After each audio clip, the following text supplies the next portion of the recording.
ये फिल्म एक ऐसी नाबालिग लड़की की कहानी है जिसे एक जुर्म की वजह से 9 साल की जेल हो जाती है, मगर उसी जेल का हेड उसके साथ शारीरिक संबंध बना लेता है और उसे प्रेग्नेंट कर देता है। मगर आगे चलकर वह लड़की उस हेड के साथ क्या करती है और वो हेड उस लड़की के साथ क्या करता है, एक बार आपको जरूर देखना चाहिए।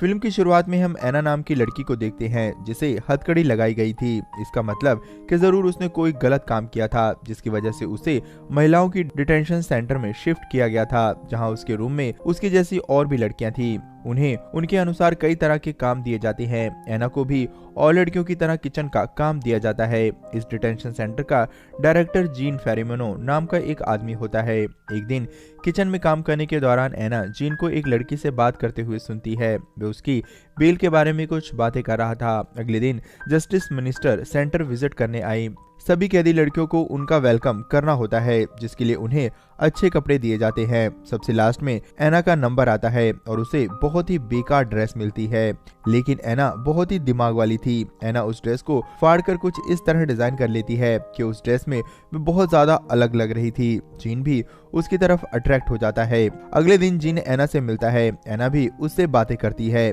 वह उसे अपने फेवर में लेना चाहती थी। जीन की एक फैमिली होती है जिसमें उसकी पत्नी एलिस और बेटी लुइस है।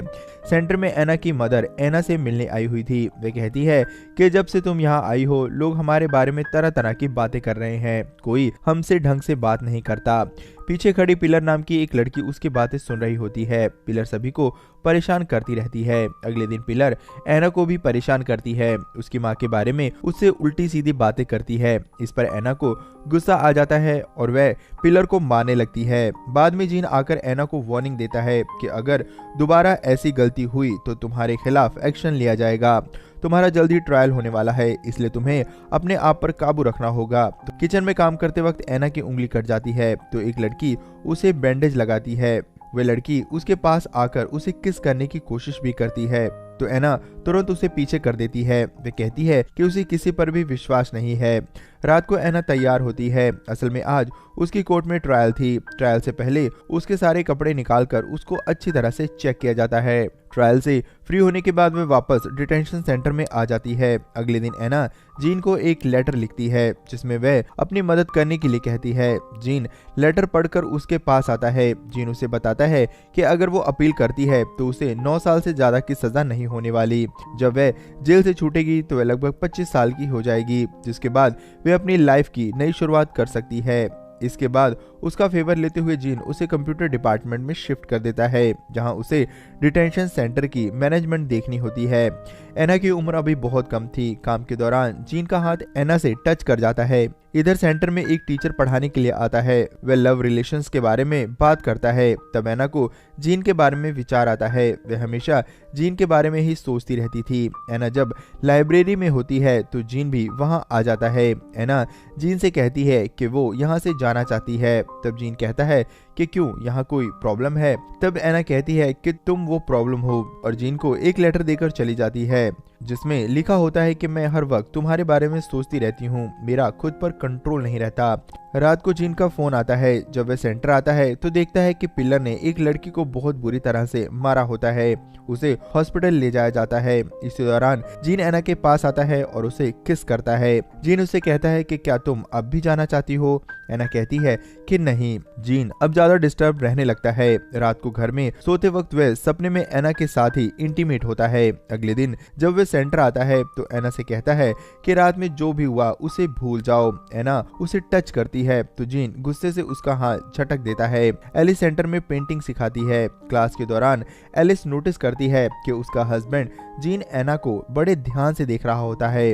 रात को किचन में काम करते वक्त एलिस बिना कपड़ों के जीन के सामने आती है, लेकिन जीन को अच्छा नहीं लगता।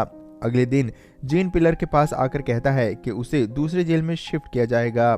तब पिलर उसे धमकी देती है कि उसने ऐसा कुछ किया तो उसके और एना के बारे में वो सभी को बता देगी। अगले दिन जब जीन एना का हेयर कट कराता है तो एना उसकी फैमिली के बारे में पूछती है। उसके बाद एना कहती है कि उसे उससे सिर्फ एक बच्चा चाहिए। एना उसका हेयर कट करते हुए उसे धमकी भी देती है। वे कहती है कि अगर उसने उससे झूठ बोला तो वह उसे जान से मार देगी। ऐसा कहते हुए वह उसे सीड्यूस भी करती है।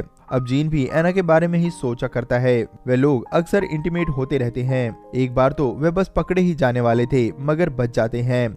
मीटिंग के दौरान उससे पूछा जाता है कि एना को अलग काम क्यों दिया गया है। साथ ही ये भी सुना जा रहा है कि आप उसके साथ ज्यादा समय बिताते हो। जीन कहता है कि ये फालतू की बातें सुनने का उसके पास टाइम नहीं है, वह सिर्फ अपना काम कर रहा है।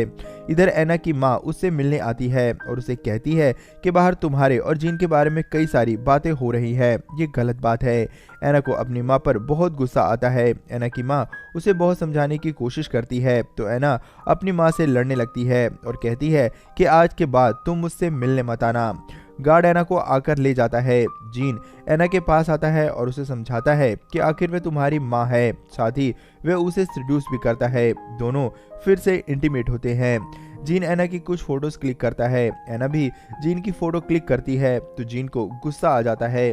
वह कहता है कि उसकी बेटी की छुट्टियां हैं इसलिए वह अपनी फैमिली के साथ बाहर जा रहा है। एना गुस्से से उसे एक थप्पड़ मारती है।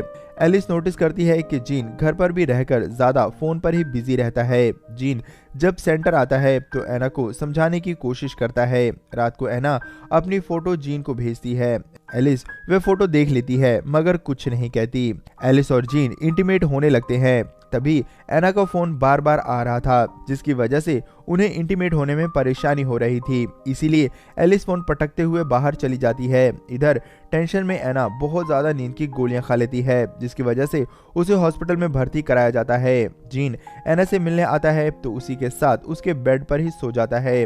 रात को जीन एक बार में आता है जहां ओवर ड्रिंक की वजह से एक लड़की के क्लोज आने की कोशिश करता है। तब एक लड़का उसे आकर पीटता है। असल में वह उसे एना ही समझ रहा होता है।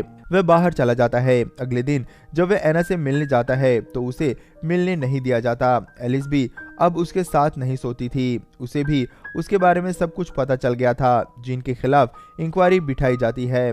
ऑफिसर कहते हैं कि उन्हें एक लेटर मिला है जिसमें जीन और एना के अफेयर की बात कही गई है।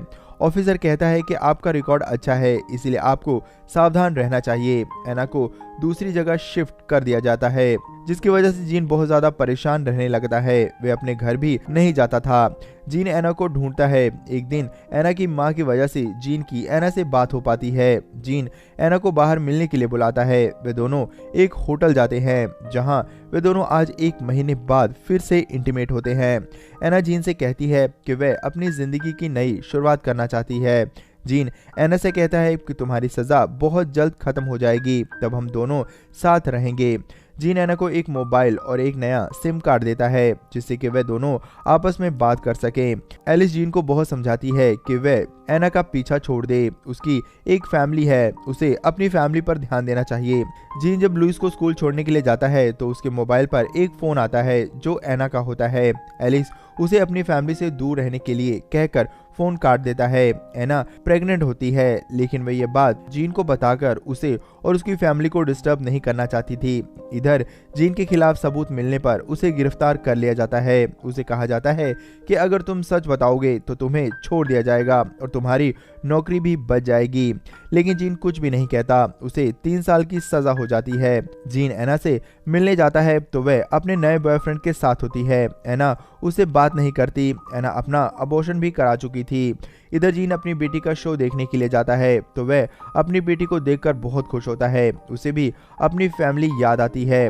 कोर्ट में दोनों की पेशी होती है। जीन का वकील उसे कहता है कि अगर तुम ये बात बोल दो कि एना ने उसे मॉलिश किया था तो वह बच जाएगा, लेकिन जीन ऐसा कुछ नहीं करता। कोर्ट में एना और जीन एक दूसरे को देखकर मुस्कुराते हैं। इसी के साथ ही ये फिल्म खत्म हो जाती है। दोस्तों, इस फिल्म में आपको किसका कैरेक्टर सबसे अच्छा लगा हमें कमेंट में लिखकर जो बताएं। उसके लिए एक लाइक करें और आगे भी ऐसी वीडियोस के लिए चैनल को जरूर सब्सक्राइब कर लें।